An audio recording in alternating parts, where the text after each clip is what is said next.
நேற்று கில்லி ரீரிலீஸ் படத்துக்கு நான் போயிருந்தேன். சரிங்களா, கரெக்டாக வந்து 6:30 ஷோ வந்து புக் பண்ணியிருந்தேன். கரெக்டாக ஒரு 6 மணிக்கு வந்து மழை வந்து பெருசாக பெஞ்சுது.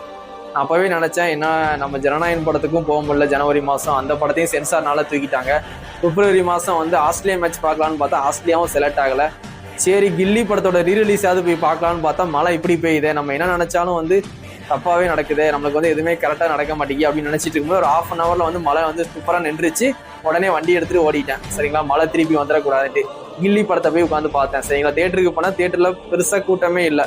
நான் வந்து ஓவர் க்ரௌட் இருக்கும்னு எக்ஸ்பெக்ட் பண்ணி தான் போனேன். ஏன்னா வந்து கோல்பேட்டில் சண்டே ஆனாலே வந்து தேட்டரில் ஓரளவுக்கு ஃபுல்லாக தான் இருக்கும். ஏன்னா வந்து கோல்பேட்டில் என்டர்டைன்மெண்ட் பண்ணுறதுக்கு தேட்டரை தவிர வேறு எதுவுமே இல்லை.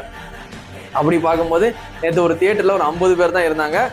ஒரு என்ஜாய்மெண்ட்டே இல்லை. சரிங்களா, நான் விஜயனா படத்தை உட்காந்து நல்லா என்ஜாய் பண்ணி பார்த்தேன். ஆனால் கூட்டமாக இருந்தால் தான் வந்து கத்துறது, விசில் அடிக்கிறது, அந்த என்ஜாய்மெண்ட்டு இல்லை. அது வந்து மிஸ் அடிச்சுது நேற்று மேட்ச் பார்க்கும்போது. சொல்கிறேன் பாருங்க, நேற்று வந்து சினிமா பார்க்கும்போது. சரிங்களா, நான் சினிமா பார்க்கும்போது இன்டர்வலுக்கு அப்புறம் வந்து இந்தியா சவுத் ஆஃப்ரிக்கா மேட்ச் தான் வந்து ஹாட்ஸ்டாரில் வச்சு என் ஃபோனில் பார்த்துக்கிட்டே தான் வந்து கில்லி படத்தை பார்த்தேன்.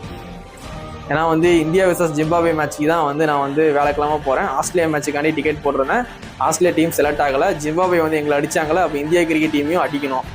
அந்த ஒரு இதில் தான் இருக்கேன். இந்தியா ஃபேன்ஸுக்கு ஒரு பதிலடி கொடுக்கணும். ஏன்னா வந்து ஆஸ்திரேலியா தோற்றதுக்கு எங்களை நல்லாவே மீம்ஸாக போட்டு எங்களை வந்து சாவ அடித்தாங்க. அதுக்கு பதிலடி கொடுக்கணும்னு பார்த்தேன். நேற்று சவுத் ஆஃப்ரிக்கா விளையாடும் போது சவுத் ஆஃப்ரிக்கா பவுலர்லாம் வந்து என்னோட பவுலராக நினச்சி பார்த்தேன். இப்போ சவுத் ஆஃப்ரிக்காவில் சேசிங் வந்து ஒரு 180க்கு மேலே வச்சுட்டாங்க. சவுத் ஆஃப்ரிக்கா பவுலிங் போடும்போது ஆஸ்திரேலியா பவுலிங் தான் பவுலிங் போடுறாங்கன்னு நினச்சி நான் வந்து சவுத் ஆஃப்ரிக்கா சப்போர்ட் பண்ணி பார்த்தேன். எப்பவுமே வந்து இந்தியா கிரிக்கெட் டீமுக்கு பெருசாக நான் சப்போர்ட் பண்ண மாட்டேன். எனக்கு வந்து கிரிக்கெட்டில் இந்தியா டீம் பிடிக்காது, ஸ்போர்ட்ஸில் மட்டும், அதே இந்த கிரிக்கெட்டில் மட்டும். அப்படி பார்க்கும்போது ஆப்போசிட் டீமுக்கு தான் நான் சப்போர்ட் பண்ணி பார்க்கும்போது சவுத் ஆஃப்ரிக்கா சப்போர்ட் பண்ணி பார்த்தா சவுத் ஆஃப்ரிக்கா வின் பண்ணாங்க. சரிங்களா, உண்மையிலேயே வந்து ஆஸ்திரேலியா தோத்துது நேற்று தான் கொஞ்சம் ஹாப்பினஸ் கிடச்சிது. ஆஸ்திரேலியா தோத்துல ரொம்பவே ஃபீலிங்கில் இருந்தேன், செலக்ட் ஆகலேன்ட்டு. நேற்று சவுத் ஆஃப்ரிக்கா ஜெயிக்கும் போது ஓரளவுக்கு ஹாப்பி கிடச்சிது. இப்போ ஜிம்பாப்வே விஸ் இந்தியா மேட்ச் ரொம்ப இம்பார்ட்டன்ட் மேட்ச் ஆயிடுச்சு, முக்கியமான மேட்ச். கண்டிப்பாக இந்தியா ஜெயிச்சு ஆகணும். தோத்துட்டா சூப்பர் 8லேருந்து வெளியே போகிற மாதிரி தான். இப்போ அந்த மேட்ச்சுக்கு தான் நான் வந்து சென்னைக்கு போகிறேன். அப்போ வந்து எனக்கு ஜிம்பாப்வே விஸ் இந்தியா மேட்ச் பார்க்கும்போது ரொம்பவே வந்து மாஸாக இருக்கும். நான் ஜிம்பாப்வேக்கு தான் சப்போர்ட் பண்ணுவேன். ஜிம்பாப்வே வின் பண்ணணும். எங்களை கிண்டல் பண்ண எல்லா இந்தியா ஸ்போர்ட்ஸ் ஃபேன்ஸையும் வச்சு செய்யணும்.